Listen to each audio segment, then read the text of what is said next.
시장의 시그널을 짚어보고 수익을 만들어가는 시간. 안녕하세요. 마켓 시그널 온앤오프의 진행을 맡은 이채윤입니다. 트럼프 측에서 상호 관세를 90일간 유예하겠다라고 발표를 하면서 우리 시장 빨갛게 물들어 있습니다. 그동안 시장이 상호 관세를 얼마나 경계했는지를 알 수 있는 대목이기도 한데요. 코스피는 급등세로 인한 매수 사이드카까지 발동이 된 상황입니다. 오늘 정재훈 전문가님과 함께하면서 상승장을 어떻게 누려야 할지 그 힌트들, 해답들 함께 알아보겠습니다. 정재훈 전문가님 모시겠습니다. 전문가님 어서 오세요. 안녕하십니까. 네, 반갑습니다. 전문가님, 일각에서는 또 오후장에 중국이 혹시 불확실성을 키우지는 않을까 우려하는 시각도 있더라고요. 오늘 시장 어떻게 받아들여가면 좋을까요? 우선은 올라가도 걱정이고 빠져도 걱정이에요. 올라가면 이래서 문제고 내려가면 이래서 문제고 좋은 것만 생각을 하셨으면 좋겠습니다. 뭐 어제 미국 국채를 좀 500억 정도 매도가 나왔다. 뭐 이런 얘기들이 좀 있습니다. 근데 어찌됐든 어제 미국 시장이 급반등이 좀 나왔습니다. 보면 관세를 좀 유예한다라는 소식이 좀 전해졌었죠. 그리고 중국 쪽의 관세도 이제 더 이상 올릴 생각은 없다. 그러면 이제 또 다른 계획으로 중국을 괴롭히게 되겠죠. 그러면서 미국 시장은 급등이 나왔었고요. 오늘 우리나라 시장도 마찬가지로 상당히 좋은 모습들을 보여주고 있는 그런 상황들입니다. 오늘 수급적으로 봐도 외국인 쪽에 매수세가 유입이 되고 있는 그런 상황들이죠. 결국은 추가적인 상승 시도는 나올 수가 있겠습니다만 오늘이 옵션 만기일이에요. 그러다 보니 지금 구간에 조금 제한적인 그런 모습들을 보여주고 있는 그런 상황이다라고 보시면 좋을 것 같습니다. 어제 저녁 때 공개 방송을 해드렸었어요. 하면서 좀 말씀을 드렸던 게 지수는 밀릴 만큼 밀렸다. 너무 많이 밀렸고 그리고 금융위기급의 하락입니다. 사실 어제 종가 기준으로 PBR 0.8배 정도 수준이더라고요. 현재 PBR이 선행으로 따져보게 되면 0.7배대 초반대까지도 빠졌다라고 볼 수도 있는 그런 상황들입니다. 그렇기 때문에 지금 구간에서 너무 우려하거나 그럴 필요성은 없다. 다만 여기에서 좀 봐야 될 부분들은 잠깐 차트를 좀 보면서 말씀을 좀 드릴게요.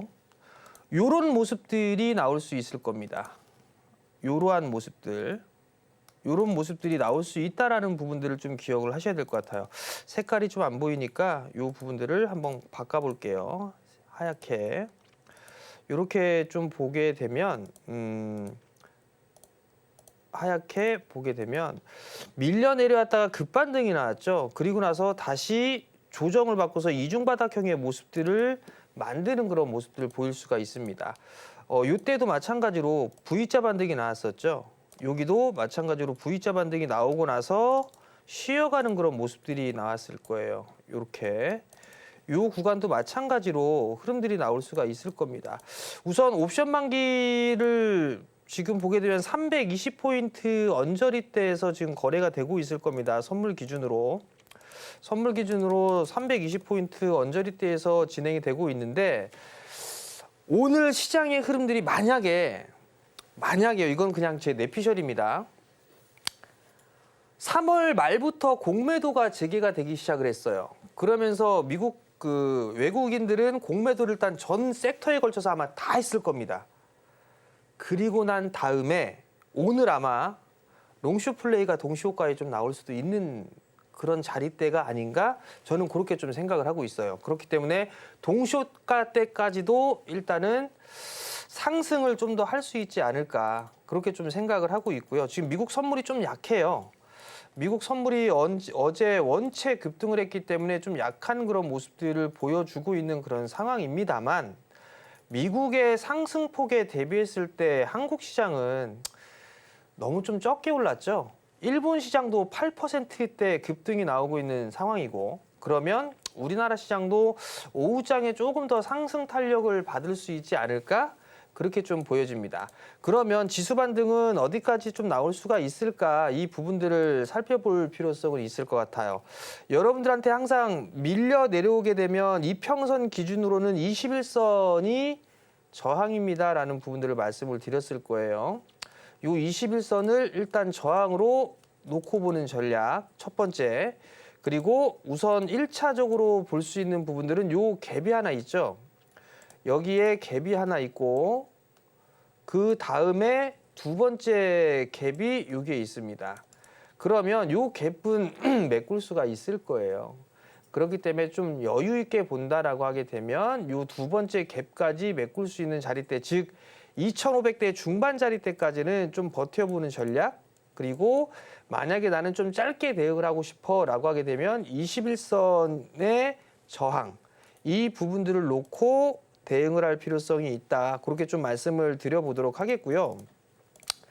시장이 낙폭과대로 빠지게 되면 우선순위가 있다라고 말씀을 드렸을 겁니다. 순서가 다 빠졌기 때문에 모든 섹터들이 웬만한 건 다 올라가요. 낙폭과대로 빠졌으니까 대부분이 다 키높이를 맞추고 오늘이 지금 그런 모습들이죠. 그러면 이 다음에 나올 수 있는 건 순환매입니다. 섹터별 순환매로 나올 수가 있어요. 예를 들어서 뭐 반도체, 제약바이오가 올라가면 다음은 로봇이 올라가고 인공지능이 올라가고 이런 식으로 섹터별, 업종별 순환매가 나오게 될 겁니다.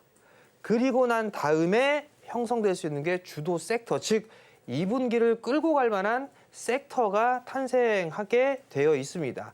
그러면 순환매도 노려야 되겠지만 2분기를 주도할 섹터가 어떤 섹터인지 또는 어떤 업종인지 이 부분들을 우리는 이제 열심히 공부를 하고 연구를 해서 찾아야 될 것 같고요. 그리고 지금 구간에서는 심리적인 부분들이 상당히 좀 중요합니다. 올라가면 올라가는 대로 두려워하고 걱정을 하고 내려오면 손실이 커지니까 걱정을 하는데 올라가는 부분들에 있어서는 너무 고민할 필요성은 없습니다. 올라가면 다시 내려올 거고 내려오면 다시 또 올라갈 겁니다. 그렇기 때문에 뭐 일어나지도 않은 일을 가지고 고민을 하는 그런 부분들보다 지금 현재에 충실한 그런 전략이 좀 좋지 않나라고 보여지고 지수는 다시 점진적으로 올라갈 겁니다. 누차 말씀을 드렸던 것처럼 2월달, 3월달에 형성돼 있던 이 고점 자리대는 넘어갈 겁니다. 시간 이제 올해 상반기 내로 저는 상반기 내로 올라갈 수 있다라고 보고 있어요. 그렇기 때문에 너무 불안해하지 마시고 오후장까지 아마 동시효과 때 저는 재미난 일이 있지 않을까 싶거든요.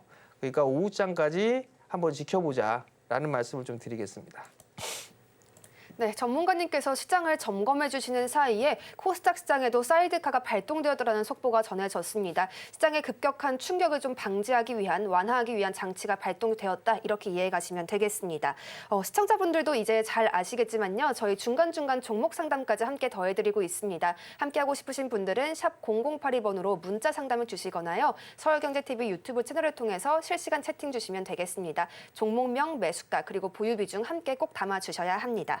가장 먼저 반도체단 점검해 보면서 본격적으로 섹터와 종목 분석 들어가 보도록 하겠습니다. 오늘 삼성전자와 SK하이닉스의 흐름 정말 좋잖아요. SK하이닉스 같은 경우에 현재 10% 넘는 급등세 계속해서 보여주고 있거든요.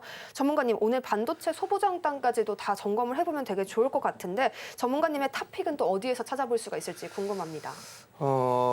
우선 반도체 쪽 같은 경우도 뭐 반도체 오늘 같은 날은 사실 반도체가 올라가고 뭐가 올라가고 이걸 구분하는 것보다는 전체적으로 다 올라가는 그런 상황들이에요. 전체적으로 다 올라가는 상황인데 자 우선 한번 봅시다. 반도체 같은 경우는 아직까지 관세 이 얘기가 아직까지 끝나지 않았어요. 그러다 보니 이게 또 들썩거리는 그런 모습들이 나올 수가 있겠죠. 그러면 지금 구간에서 이 반등을 따라가야 되느냐? 물론 대부분 투자자분들이 아마 반도체 쪽 섹터는 매수를 해서 손실권역에 있거나 할 거예요. 단적으로 삼성전자를 봅시다. 차트를 보면 삼성전자는 이 자리대, 5만 원 자리대를 상당히 좀 강하게 지지를 해주고 있죠. 근데 여기에서 좀 보게 되면 삼성전자에 대한 우려감, 뭐 걱정, 뭐 이런 부분들은 제가 전에도 여러 번 말씀을 드렸지만 만약에 혹시라도 반도체를 사재기를 했다면 3월 달에 수출입 동향은 상당히 좋았습니다. 반도체 가격 인상하고 있고 참 좋았어요. 근데 만약에 관세에 대한 부분들 때문에 반도체를 사재기를 했다면 반도체에 대한 수요는 줄어들 수도 있습니다.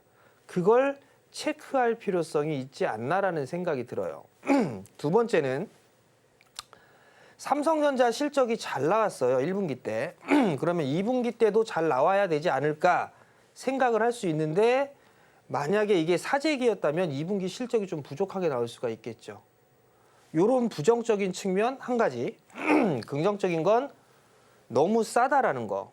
그리고 두 번째는 삼성전자 쪽에 있어서 뭐 반도체 투자에 대한 부분들, 특히나 인공지능 쪽에 있어서의 투자는 계속적으로 진행을 할 것이다라는 얘기가 계속 나와주고 있는 그런 사항들이에요. 그러면 만약에 인공지능 단의 수요가 늘어나게 된다면 삼성전자보다는 하이닉스가 되겠죠. 왜냐하면 HBM 쪽에 주도권을 하이닉스가 갖고 있으니까. 레거시 쪽 같은 경우는 삼성전자가 우위에 있겠죠. 아직까지 일장일단은 있습니다. 그럼 삼성전자 기준으로 보게 되면 다시 6만 원 돌파 시도가 나올 거예요. 만약에 나는 단기적으로 봤어 라고 하게 된다라면 요 6만 2천 원을 기준으로 해서 보면 좋을 것 같아요. 요 6만 2천 원을 기준으로 해서 6만 2천 원, 6만 3천 원, 1,000원 단위로 6만 원대 후반자리 때까지 한 6만 7천 원에서 8천 원 정도? 그 정도 때까지는 분할로 일단 단기적으로 챙기는 전략이 좋지 않을까라고 좀 생각을 하고 있어요. SK 하이닉스 같은 경우는 HBM에 대한 수요 이 부분들이죠. 전에도 말씀을 드렸다시피 1차적으로 일단 하이닉스는 20만 원 정도를 보자라고 말씀을 드렸을 거예요. 오늘 시초가가 21만 4,500원이에요. 넥스트레이드 이게 시작이 되면서 차트를 완전히 뭉개뜨렸어요. 이거 보세요. 21만 4,500원에 8시에 띡 하고 거래가 됐는데 거래된 거는 108주입니다. 그 다음에 거래된 게 여기예요. 250주예요. 결국은 본격적으로 시세 흐름들이 나온 게 얼마냐면 이 18만 원대입니다. 18만 원 중반대. 이때 요 부분들을 좀 봐야 될 것 같아요. 이 구간대. 그러면 18만 원에서 19만 원 언저리대가 왔다 갔다 하고 있었죠. 그럼 다시 일봉으로 돌아올게요. 그러면 요 18만 원 언저리대라는 얘기는 요 구간이란 얘기예요. 11선 정도. 여기 요 구간이란 얘기거든요. 그럼 아직까지 반등에 대한 부분들은 다 나오지는 못했죠. SK 하이닉스가 낸드 쪽, 그러니까 D램 쪽에 있어서 HBM의 효과에 힘입어 삼성전자를 제쳤죠. 점유율 측면에서. 아주 긍정적인 부분들입니다. 다만 이제 이 HBM 단에 있어서의 수요가 계속적으로 늘어나는지를 봐야 되고 경쟁사가 들어오는지, 즉 삼성전자가 얼마만큼 빨리 진입을 하느냐에 따라 하이닉스에 있어서의 변동도 나올 수 있지 않을까라는 생각이 들어요. 안정적인 측면에서는 하이닉스보다는 삼성전자가 좀 더 유리해 보이고요. 나는 좀 탄력적인 걸 볼 거야 라고 하게 되면 오히려 SK 하이닉스 쪽이 좀 더 유리하지 않을까 싶어요. 반도체 쪽이 상승을 하려면 엔비디아가 상승을 해줘야 합니다라는 부분들 아마 말씀을 드렸을 거예요. 어제 엔비디아 급등 나왔었죠.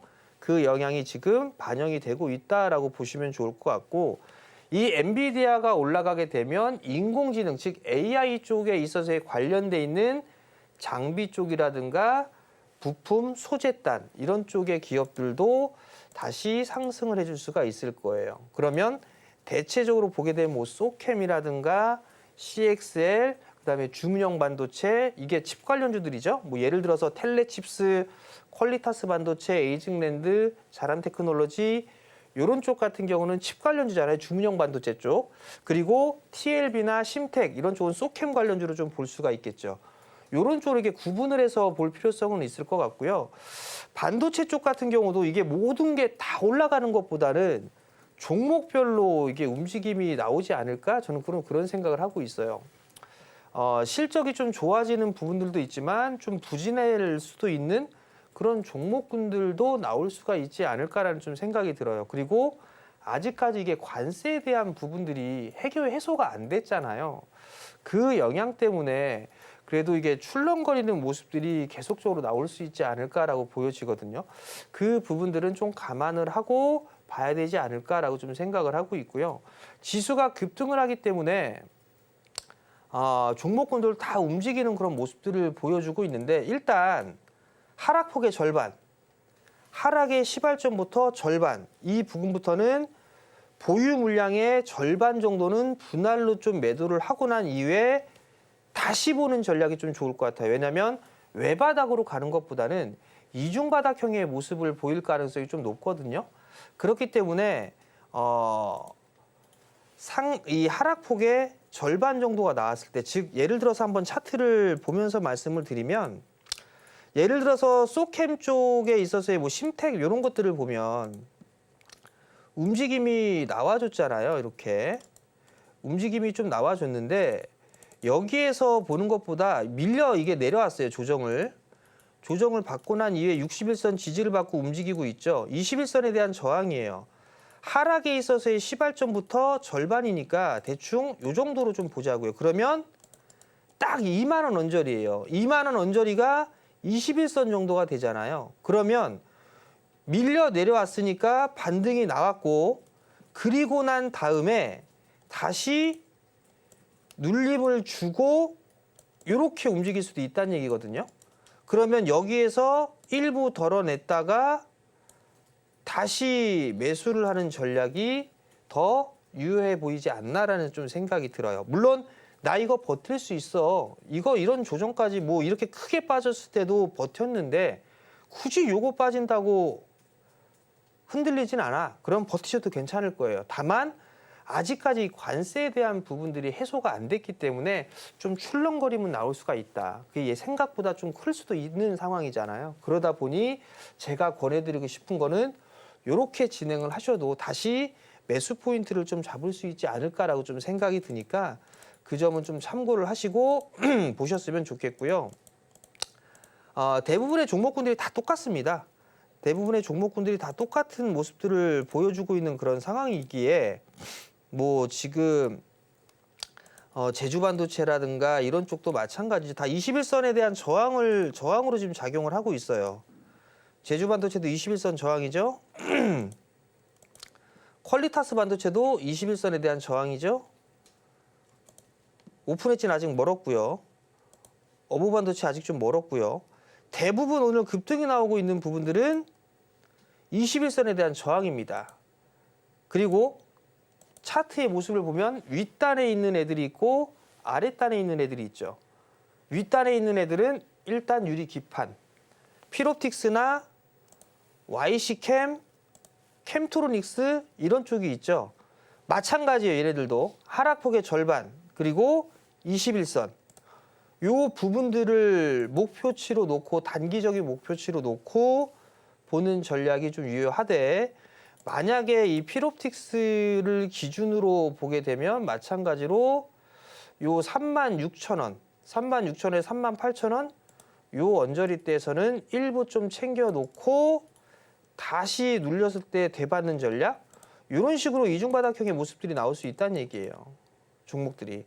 그리고 이 또한 마찬가지로 넥스트레이드 이 부분들 때문에 주가가 이렇게 이 차트 모양새가 훼손돼 있는 그런 사항들인데, 이런 식의 모습들이 나올 수 있다라는 점, 그 부분들을 좀 기억을 하고 대응을 하셨으면 좋겠습니다. 반도체단에 남아있는 우려까지 우리가 어떻게 대응해가야 할지 종목별 전략 더해주신 전문가님이셨습니다. 전문가님, 오늘 반도체단 뭐 다 강하기는 합니다만 YC도 완전히 떠서 출발을 했다가 현재 또 10% 넘는 상승률 보여주고 있잖아요. 추가 매수 타이밍 지금 잡아봐도 괜찮을까요? YC를 보게 되면 8%대 상승을 하고 있어요. 그럼 얘도 좀 봅시다. 하락의 시발점에서 절반이라고 얘기했죠. 그리고 21선이에요. 그러면 이 하락의 시발점부터 절반의 되돌림이면 요 11,300원이란 말이죠. 지금 11,300원 찍고 빠졌어요. 굳이 이걸 따라갈 필요가 있을까요? 굳이? 여기서 매도해야지? 지금 전략을 여러분들한테 말씀을 드렸잖아요. 단기적으로 보는 거는 이런 식으로 대응을 해라. 근데 만약에 나 요런 변동폭 요거 참을 수 있어 라고 하시는 분들이라면 뭐 이겨내도 괜찮아요. 왜? 반도체 쪽 섹터 다시 움직일 거니까. 다시. 근데 나는 그거 용납 못해 라고 하게 되면 제가 말씀드린 대로 대응을 하면 돼요. 다 팔 필요 없어요. 절반 정도만 챙겨놓으면 돼요. 그럼 11,000원대 절반 챙겨놓았으면 지금 이 저점 자리대가 만 원대 초반이에요. 거의 더 10% 가까이 싸게 살 수가 있는 그런 상황들이잖아요. 그렇기 때문에 지금 구간에 따라 들어가는 부분들은 아니고 캔들을 봐도 음봉이에요. 음봉. 음봉은 매도세입니다. 매도세가 강하다는 얘기예요. 매도세가 강하다는 얘기인데 굳이 매도를 갖다가 하고 있는데 여기서 받칠 필요가 있을까요? 없죠. 양봉 나올 때 매수하는 게 좋습니다. 양봉 나올 때. 그 부분들을 보시고 오늘 만약에 이렇게 돼 있다면 오늘 추가 매수는 좀 기다리세요. 기다리셨다가 내일장에 다시 보셔도 되지 않나 그런 좀 생각이 들거든요. 그리고 YC 같은 경우는 견고하죠, 지금. 다른 쪽은 다 저점을 깨고 내려가고 있지만 YC는 안 깨고 내려가고 있어요. 그러면 이 친구는 이 박스권에서 지금 진행이 된다는 얘기거든요. 그러면 기다렸다가 만약에 밀리게 되면 이 10,000원대 밑으로 내려오게 된다라면 여기에서는 조금 추가 매수를 생각을 해봐도 되지 않을까, 또는 신규로 접근을 해봐도 되지 않을까라는 좀 생각이 들어요. 그렇기 때문에 지금은 따라 들어가지는 마시고요. 제가 계속적으로 말씀을 드리는 부분들이 있는데 큰 시세를 먹고 싶다라고 하게 되면 새로운 종목군들을 찾아야 됩니다. 시세가 나지 않은 종목들. 반도체도 그 중에 포함이 되겠지만 YC도 지금 삼성 쪽에서 지분 투자를 하고 있죠. 그런 기업들이 아마 나중에 뭔가 이슈와 재료가 붙여지면서 큰 폭으로 좀 상승할 수 있는 그런 가능성이 있어요. 우리는 그런 종목군들을 찾아서 10% 20%가 아닌 100% 200% 수익을 내야 될 거라는 거. 그런 종목을 지금은 찾는 시장이다. 그렇게 좀 말씀을 드리도록 하겠습니다. 네, 전문가님의 전략 꼭 기억해 주셔야겠습니다. YC는 한 번 기다렸다가 내일 다시 한번 체크해보는 걸로 정리를 해보겠습니다.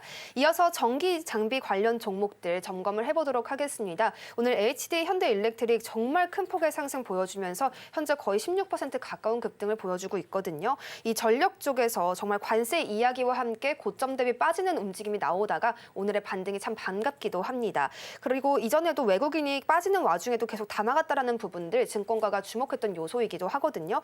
전문가님, 이제 관세의 불확실성이 좀 해소되어가는 국면인 것 같은데 이 상방을 어디까지 열어볼 수가 있을까요? 저도 궁금해요. 네. 상단이 어딘지. 네. 저 좀 알려주세요. 그러니까요. 상단이 어딘지. 그러면 저도 참 할 것 같은데 중요한 건 뭐냐면 HD 현대일렉, 효성중공업 좋은 얘기가 많이 나왔었어요. 근데 얘네들 계속 힘없이 밀렸습니다. 관세의 부분들 얘기가 나왔을 때도 불구하고 밀려 내려왔어요. 무관세 막 얘기가 나왔을 때도. 근데 오늘 갑자기 15% 이상 급등이 나옵니다.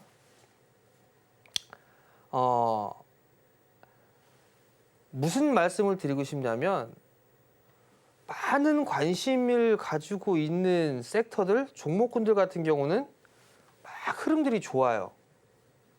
근데 이 현대일렉이라든가 효성중공업이라든가 LS 쪽 그리고 전선 이쪽 같은 경우는 갑자기 확 사라졌어요. 이 또한 마찬가지로 딥시크에 대한 얘기가 나오면서 이게 싹 사그라든 거거든요. 제가 말씀을 드리고 싶은 건 월봉 차트 보면서 말씀을 드렸을 거예요.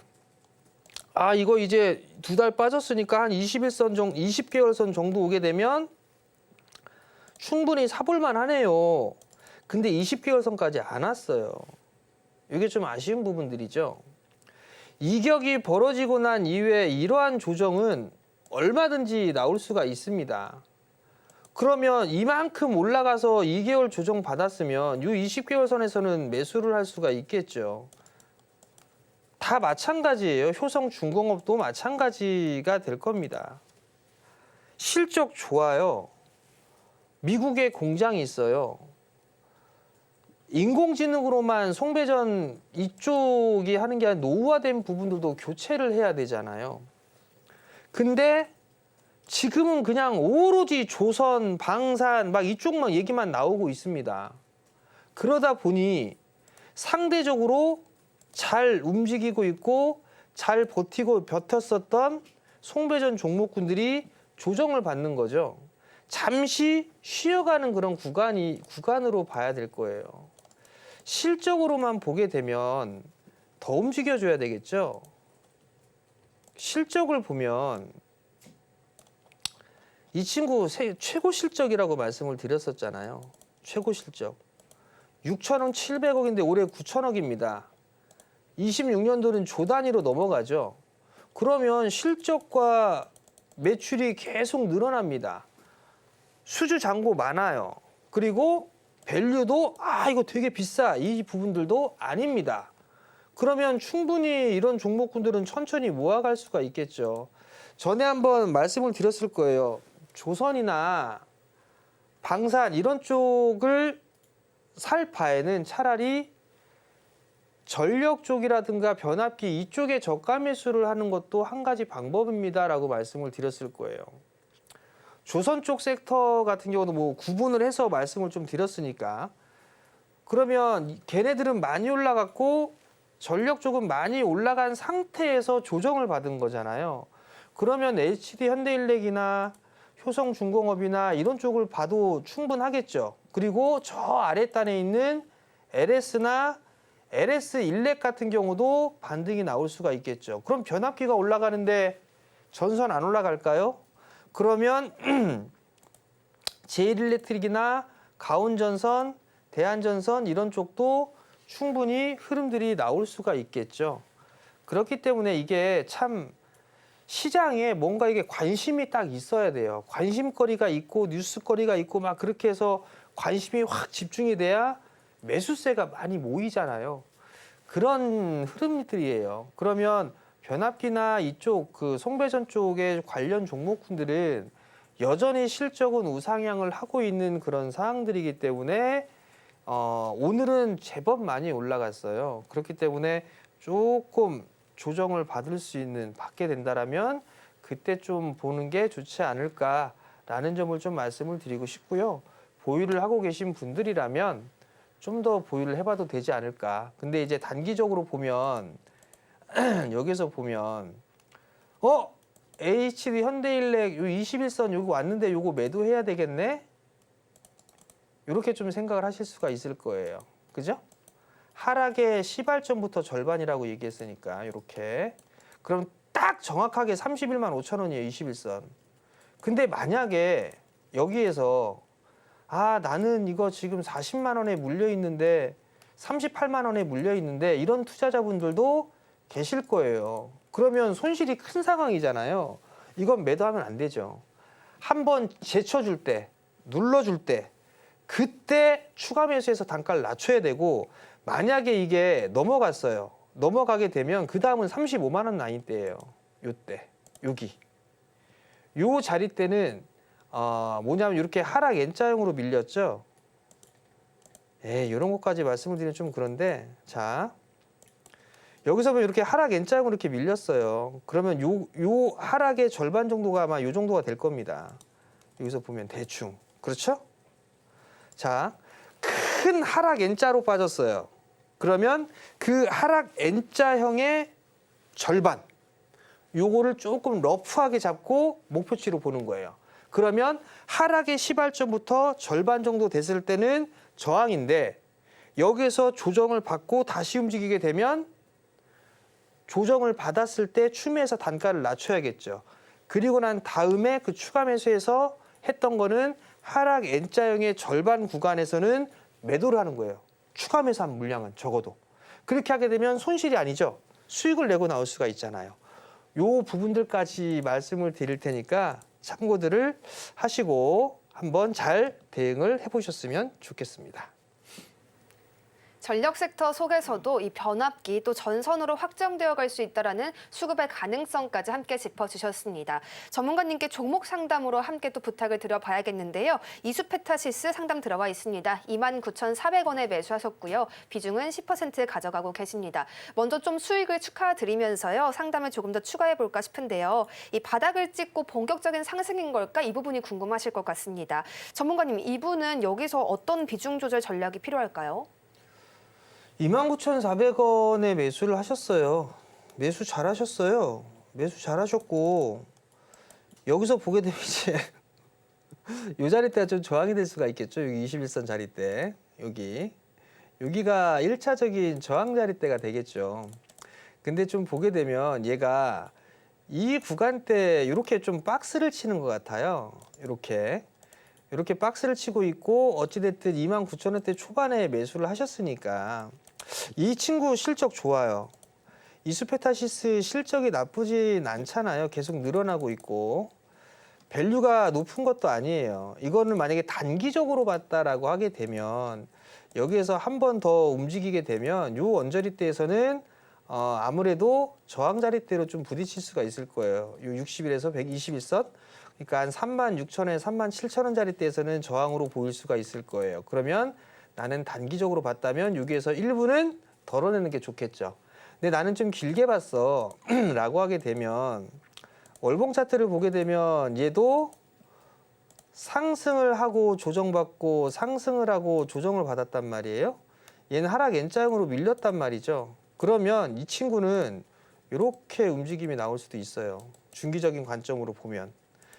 그러면 결론을 말씀을 좀 드리면 나는 단기로 봤어 라고 하게 되면 36,000원, 37,000원 여기에서는 절반 정도는 챙겨놓고 나머지는 좀 끌고 가는 전략 그리고 나는 좀 중기적으로 봤어 라고 하게 되면 이 정고점 자리대 한번 노려보세요. 요 자리대에서는 절반 팔고 나머지만 요 신고가 요 자리대 여기를 한번 노려보는 그런 전략을 좀 말씀을 드릴 테니까 참고 좀 해보셨으면 좋겠습니다. 네, 저희 전문가님의 종목 상담 함께하고 계시는데요. 정말 저희의 피가 되고 수익이 되는 인사이트가 가득 담겨있는 그러한 조언입니다. 전문가님의 이러한 인사이트들 가져가실 수 있는 방법 하단 자막까지 참고해 주시면 더욱 좋겠습니다. 저희 이어서 자동차 쪽 함께 짚어보도록 하겠습니다. 관세가 유예가 된 것이 아님에도 불구하고 또 오늘 반등이 잘 나와주고 있는 자동차 쪽인데요. 전문가님, 그러면 관세에 대한 자동차 쪽의 우려는 이미 거의 다 반영이 됐다 이렇게 봐도 괜찮나요? 거의 반영이 됐다. 글쎄요. 관세가 협상이 마무리된 부분들은 아니잖아요. 그럼 이게 해소가 됐다라고 볼 수가 없죠. 근데 이거를 마무리가 됐다라고 볼 수는 없는 그런 사항들이기 때문에 글쎄요. 이거 해소 국면은 아니지 않나라고 보여지고요. 어찌됐든 현대차 쪽 같은 경우는 미국 쪽에 투자를 하겠다라는 부분들이 있어요. 즉 정의선 회장이 미국에 30조 투자를 하잖아요. 그러면 뭔가 뺏어와야 될 부분들이 있어야 될 거 아니에요. 그게 뭘까요? 보스턴 오브틱스 상장시킬 거 아니에요, 미국에. 그게 대충 한 30조 정도 받고 있는 것 같아요, 평가를. 뭐 그걸로 퉁치겠죠. 상장시켜서 받아먹는 거. 뭐 그런 플러스 알파적인 요인들이 좀 있을 거예요. 그리고 현대차 같은 경우는 자동차 쪽에 올인해서 30조를 투자하는 게 아니잖아요. 철강 쪽, 로봇 쪽, 자동차 쪽 분야를 나눠서 총 30조란 말이죠.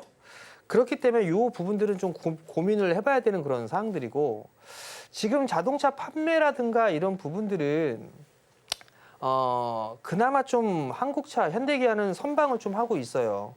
선방을 좀 하고 있는 그런 사항들인데 과연 이제 수요에 대한 부분들이 얼마만큼 늘어날 수 있는지를 좀 체크를 할 필요성이 있지 않나라고 보여지고요. 또 하나는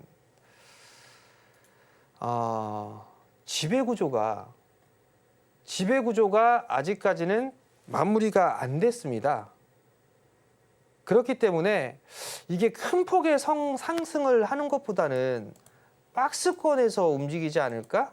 현대기아는 좀 그렇게 생각을 하고 있어요. 오히려 만약에 이 현대차나 기아차 이걸 할 거면 차라리 현대모비스나 현대글로비스 뭐 이런 쪽이 좀 더 낫지 않을까?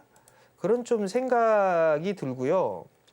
그리고 자동차 부품 쪽 같은 경우도 사실 너무 싼 종목군들이 많아요. 많은데 아직까지 이게 시장에 좀 집중이 되지 못하고 있는 법, 이게 좀 아쉬운 그런 부분들입니다. 글쎄요, 저는 이게 자동차 쪽에 있어서는 이게 크게 성장을 할 거다라고 일단 생각을 하지는 못하고 있습니다. 저의 우선순위의 투자에 대한 주체는 일단 자동차 쪽은 아니에요. 오히려 자율주행이나 이런 쪽이 좀 더 낫지 않을까? 그런 좀 생각을 하고 있는데 어찌됐든 현대기아는 지배구조가 완전히 아직 해소가 된 부분들은 아니기 때문에 그러면 상승을 하는 것도 아마 제한적이지 않을까 싶어요. 그 점을 좀 생각을 해야 되지 않을까. 그 생각을 좀 하고 있고 부품주들 같은 경우도 싼 종목군들은 많이 있고 선별적으로 좀 움직이는 그런 모습들이 나올 거예요. 아마도 이게 GM하고 현대하고 지금 공장을 공유하기로 했잖아요. 그러면 GM도 공급을 하고 현대도 공급을 하는 자동차 부품사들이 있을 거 아니에요? 오히려 자동차 부품사들 같은 경우는 그게 좀 더 메리트가 있지 않을까. 자동차 완성차보다는 부품주들이 좀 더 메리트가 있지 않을까라고 좀 생각을 하고 있기 때문에 그 부분들을 좀 감안해서 보시는 게 어떨까. 그렇게 좀 생각을 하고 있습니다. 네, 전문가님 시선에서는요, 완성차 업종보다는 부품 쪽으로 오히려 더 수급이 들어올 수 있다는 점 함께 제시를 해주셨습니다. 이어서 로봇 섹터도 함께 가보도록 하겠습니다. 레인보우 로보틱스에서 한 가지 뉴스 또 나왔었죠. SNR 휴머노이드 팀을 본격적으로 가동한다라는 이야기 있었고요. 오늘 두산 로보틱스 같은 경우에도 최근에 하락세를 딛고 급반등을 보여준 바가 있었습니다. 전문가님, 로봇 쪽에서도 좀 짚어주실 내용이 있을까 궁금합니다. 없어요? 없어요. 네. 굳이 뭐 이걸 짚을 게 있을까요? 그래도 짚어주세요. 뭐 삼성 쪽에 있어서 이게 이제 협업 이게 시작이 됐죠. 근데 아마 말씀을 드렸을 거예요. 이거 반등 나올 거다. 레인보우 로보틱스 반등 나올 거다. 많이 빠졌으니까 아마 요때만 요 언저리 때 말씀을 드렸을 거예요. 요 언저리 때. 반등이 나오는데 이 반등 나오고 이 밀려 내려가는 반등이 나오면 매도해야 된다. 그 말씀을 아마 드렸을 거예요. 32만 원? 뭐 요 언저리 때 매도를 하는 게 좋다라고 말씀을 드렸을 거예요. 그러니까 결국은 이게 오늘은 사실 뉴스가 막 화려하게 나오고 뭐 하면서 탄력을 좀 받는 부분들도 있지만 기술적으로 많이 빠졌기 때문에 반등이 나오는 그런 부분들이 더 많지 않나라고 좀 생각을 해요. 그렇기 때문에 오늘 뭐 대부분의 종목군들 인공지능도 마찬가지고 로봇 쪽도 마찬가지고 한 부분들인데 오히려 보게 되면 탄소 쪽이 더 강하죠. 상한가 팍팍팍 하고 있으니까 뭔 뉴스가 나왔겠죠. 탄소에 대한 뭔 얘기가 나오거나 그랬겠죠. 그러니까 결국은 낙폭과대로 다 밀렸던 부분들이고 레인보우도 삼성이랑 뭐 이제 본격적으로 협업을 하네 뭐 하네 얘기가 나왔던 부분들이지만 이미 주가에는 반영이 된 그런 사항들이잖아요. 그렇기 때문에 여기에서 추가적인 상승이 나온다? 매도로 봐야 되겠죠. 일단 대신에 많이 안 올랐던 종목군들이 좀 더 저는 유리하지 않겠나라고 좀 보고 있다라고 말씀을 드렸을 겁니다. 즉 휴머노이드 로봇, 공장 자동화 이런 부분들을 구분해서 보자라고 말씀을 드렸었죠. 그러면 휴머노이드 로봇 쪽 같은 경우에 이슈를 삼는 종목군들이 있고 공장 자동화를 쪽에 이슈를 삼는 그런 기업들이 있어요. 흐름들이 좀 다르겠죠. 다만 중요한 건 로봇 쪽 섹터는 전반적으로 성장을 해 나가는 섹터잖아요. 그렇기 때문에 길게 보는 측면이 좋고 그 길게 보는 측면으로 본다면 많이 올라가 있던 섹터들이나 종목들보다 많이 밀려 있는 종목군들, 즉 올라가지 못한 종목이 저는 더 메리트가 있다라고 지금도 생각을 하고 있어요. 그러하니 만약에 레인보우 로보틱스 매수했다, 물려 있다, 반등 시 매도라는 거 기억하시고 나 요거 레인보우 로보틱스 사고 싶다. 뭐 대응할 수 있으면 하셔도 됩니다. 매수. 대응은 필히 해야 된다라는 거. 근데 저는 개인적으로 권해드리진 않는다. 못 올라가 있는 쪽을 보는 게 좀 더 좋다. 그렇게 좀 말씀을 드리겠습니다. 네, 낙폭이 과대했던 쪽으로 기술적인 반등이 나왔다는 점도 함께 짚어주셨습니다. 그렇다면 2차 전지단도 같은 의견이실지 궁금한데요. 전문가님, 오늘 LG 에너지솔루션, SKI, 이테크놀로지 모두 8% 또 7% 급등세 보여주고 있잖아요. 투자자분들이 여기서 어떤 마인드로 같이 대응하면 좋을까요? 긍정적인 마인드로 봐야죠. 긍정적인 마인드. 네. 아니 굳이 내려가고 이게 올라가고 있는데 이것도 밀리면 어떡하지? 어저께 샀어야 되는데 지난 시간 앵커님이 그러더라고요. 어제 살 걸. 그 후회해본들 뭐하냐 이거예요. 후회해본들. 그게 또 미국 시장 선물이 또 0.7% 빠집니다. 이것도 빠지는 거 아니야? 그걸 또 왜 걱정을 해요? 올라가면 올라갔다가 조정받고 다시 올라가면 되잖아요. 굳이 사서 걱정을 할 필요성은 없다라는 얘기고요. 많이 빠졌으니까 반등이 나오는 거겠죠. 많이 빠졌으니까. 자, LG 에너지 솔루션 한번 볼게요. 징그럽게 많이 빠졌습니다. 초창기 때 LG엔솔 되게 욕했거든요. 22년도, 23년도. 이때 LG엔솔을 제가 되게 욕했었어요. 코스피 지수의 밸류를 높인 원흉 이러면서 좀 욕했었거든요. 사실. 밸류가 겁나게 높아요. 근데 어찌됐든 바닥을 만들어가는 그런 과정이에요. 길게 봤을 때는 바닥을 만들어가는 과정이고 그렇죠. 여전히 고점은 낮아지고 있는 상황이에요. 가격 조정은 얼추 마무리가 된 듯 보여집니다. 그럼 기간 조정으로 들어가겠죠. 근데 1분기의 실적이 잘 나왔어요. 서프라이즈하게 나왔습니다. 근데 별 반응이 없습니다. 별 반응이. 지금 트럼프 대통령이 중국을 아주 그냥 잡아먹으려고 작정을 하고 있죠. 중국만 관세 때렸잖아요. 계속. 근데 일단 긍정적인 거 관세 더 이상 높이지 않겠다라고 트럼프 대통령이 얘기했습니다.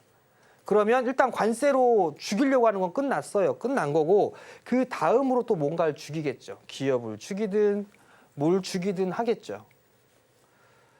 과거에 여러분들 화웨이, ZT 이런 기업들 트럼프 정부 1기 때 그 기업들 아마 작살 났을 겁니다.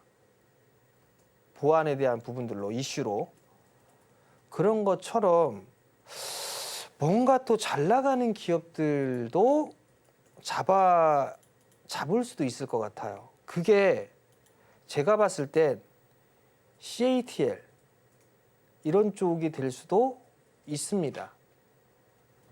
그러면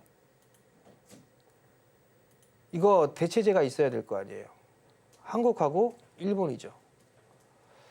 LG엔솔 수주한고 상당히 많습니다. 그리고 계속적으로 차세대 배터리에 대한 부분들 연구 개발하고 있고요. 단기적으로 본다라면 요거 36만 원, 37만 원 이 자리대가 일단 저항이 되겠죠. 요 자리대가. 근데 일단 넘어가게 좀 러프하게 보게 되면 요것도 이 박스권으로 봐야 되지 않을까 싶어요. 30에서 한 40만 원 초반? 여기에서 왔다 갔다 해주는 그런 모습들을 보이지 않을까라는 좀 생각이 들고요. 이 친구가 만약에 본격적으로 상승 추세를 그리려면 아무래도 60일선을 돌려야 될 거예요. 근데 60일선을 돌아가기엔 참 쉽거든요. 이거 조금만 올라가면 60일선 바로 돌 겁니다. 그러면 40만 원 돌파 시도가 나올 수가 있을 거예요. 즉 2차 전지 쪽 같은 경우는 짧게 보는 게 아닙니다. 좀 길게 볼 측면이 있어야 된다라는 거, 그 말씀을 좀 드리고 싶고요. 너 2차 전지 살래? 방산 살래? 그럼 방산 얘기하시는 분도 많을 겁니다. 전 2차 전지 삽니다. 1년 기준으로 봤을 때 그게 수익률이 누가 더 높은가는 가보면 알아요. 가보면. 2차 전지는 흐름들 나올 수 있습니다. 그렇기 때문에 보유를 하는 게 좋다. 그렇게 좀 말씀을 드리도록 하겠습니다. 네, 2차 전지 쪽으로의 반등세 기다리시던 분들 참 많았을 텐데요. 전문가님께서는 조금은 길게 보고 가져가자라고 말씀을 해주셨습니다. 이렇게 길게 보고 가져갔을 때 오히려 다른 종목군들보다 훨씬 더 큰 수익률을 바라볼 수 있을 것이다라고 짚어주시기도 했습니다. 이어서 엔터 쪽 이야기 조금 더 나눠보겠습니다. 최근에 이 엔터 쪽으로 기대감이 불면서 크게 상승한 바가 있었는데요. 오늘은 상승이 조금 나온다고는 해도 지수 대비 좀 언더퍼폼을 하는 모습이 확인되고 있습니다. 전문가님, 엔터주들 혹시 다시 소외받을 가능성이 있을까요? 글쎄요, 모르겠어요. 소외를 받을지 아니면 주도를 할지. 네. 근데 이제 다만 이게 엔터, 컨텐츠, 게임 뭐 이런 쪽이 그 한한령 해제에 대한 기대감 뭐 이러면서 움직임이 좀 나오고 있단 말이에요. 근데 제가 누차 말씀을 드립니다만 엔터는 중국 시장은 덤입니다. 덤. 중국 없으면 죽나요, 엔터줄? 안 죽습니다. 오히려 유럽이나 북미 쪽이나 아시아 이 콘서트에 대한 수익원 이런 부분들이 상당히 많은데 물론 중국의 인구가 많고 해서 득이 되는 부분들이 있지만 플러스 알파라고 저는 생각을 해요. 근데 그 알파가 좀 크겠죠. 개방을 해요. 한한령 해제를 한대요. 그 지금 뭐 가서 공연하는 그룹들이 있냐고요? 아직 없어요. 아직 없습니다. 아마 오펙회의가 올해 10월 달에 아마 예정이 되어 있는데 그거 전후로 해서 아마 그 부분들을 생각을 하고 나서 먼저 이렇게 조치를 취해 주려고 하는 게 아닌가. 즉 미국이 계속 옥죄고 있으니까 중국에서 지금 한국이랑 일본 접촉하고 있잖아요. 좀 이렇게 친하게 지내려고 그런 부분들의 견제성에 있는 부분들 발언을 해놓고 나서 뭐 한한령 해제니 뭐니 이런 얘기를 하는 게 아닌가라고 좀 생각이 듭니다. 물론 한한령 해제하겠죠. 한한령 해제를 하겠지만 그렇게 되면 엔터주들 수익이 플러스 알파적인 측면으로 더 좋아질 수 있는 그런 사항들이고 그러면 수익률적인 측면에서 보게 된다라면 좀 더 매수를 해볼 수가 있겠죠. 다만 YG엔터 3만 원에서 6만 원대까지 더블 올랐어요. SM 5만 원에서 10만 원대까지 더블 올랐습니다. 적게 올라간 게 아니죠. 하이브도 마찬가지로 15만 원에서 26만 원대까지 급등 나왔습니다. 이놈의 JY 펜턴이 왜 이런 거야? 어찌됐든 4만 원대에다가 8만 원대까지 올랐어요. 그러나 다시 밀린 거란 말이죠. 그러면 이 상승에 있어서 조정을 받은 그런 부분들이니까 조금 더 조정을 받을 수는 있겠죠. 조정을 받게 되면. 그럼 조정을 받게 된 YG엔터 기준으로 한 5만 원대 초반? 뭐 121선 언저리? 뭐 5만 3천 원에서 5만 원? 요 자리대까지 반등은 좀 나올 수 있지 않을까? 조정을 좀 받을 수 있지 않을까? 그러면 이런 구간에서는 좀 매수를 해봐도 충분하지 않을까 싶어요. 하이브 또한 마찬가지로 121선 자리까지 밀렸잖아요. 이렇게 밀렸으니까 그러면 요 구간대에서는 정고점 자리대도 있고 하니까 이런 것들은 좀 매수를 해봐도 되지 않을까 싶어요. 이런 거 같은 경우는. 그러니까 그런 거를 좀 참고를 하셨으면 좋겠고 결론은 많이 올랐으니까 조정을 받는 겁니다. 그리고 난 이후에 다시 상승의 흐름들이 나오겠죠. 그러하니 지금은 어디에서 요 엔터주들 어디에서 매수를 해볼까 이런 것들을 고민하는 시간이 아닐까 그렇게 좀 생각을 하고 있습니다. 네, 전문가님과 함께 하시는 방법 저희가 다양하게 마련해드리고 있다는 점 알고 계시죠? 한정적인 방송 시간 그 외에도 전문가님의 조언 얻어갈 수 있는 커뮤니티가 준비되어 있습니다. 화면으로 함께 하시는 방법 전해드릴게요.